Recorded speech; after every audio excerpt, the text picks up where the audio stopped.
Hello everyone and welcome back to the Inclusion Coach. My name's Rebecca and I am your Inclusion Coach.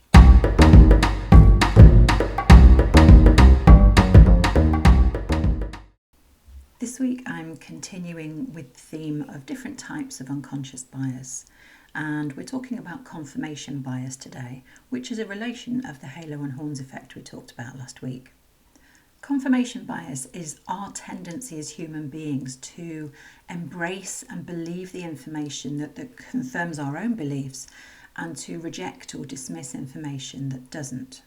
For example, if someone feels strongly against their government allowing immigrants to settle in the country, they will be looking for information and confirmation across news, social media, their friends and family that their view is the correct one. They will focus on all the anti-immigration rhetoric that supports their view and reject everything that doesn't, and vice versa, of course. Stanford University pioneered a few confirmation bias studies in the 1970s, and since then there's been thousands of studies all over the world. But perhaps the most famous one of Stanford's was where a class of students was divided into two. One half were strongly pro the death penalty, the other half were strongly anti the death penalty. And these students were given case studies, made up case studies that presented equally valid, equally objective statistics and information for and against the death penalty.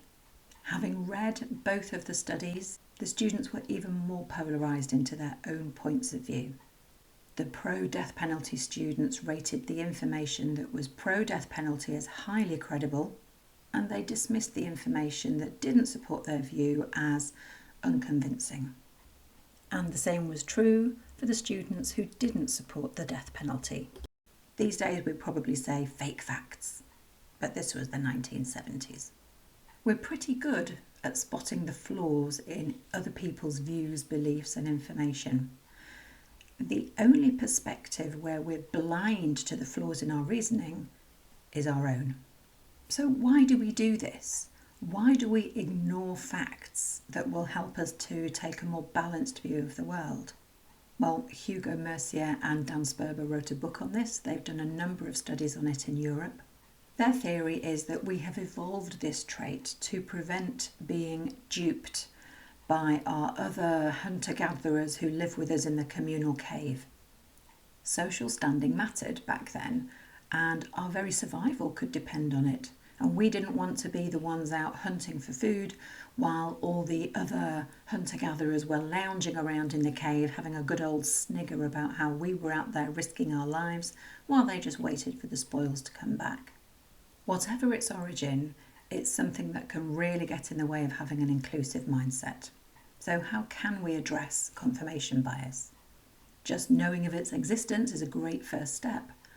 And here's some questions that you can ask yourself when you are presented with information that really seems to confirm your viewpoint about something, or makes you go, "Oh my God, I can't believe they're saying that." First of all, what elements of what I've just read or seen or heard, what elements of that did I agree with? You know, when somebody says something and you go, "Thank you."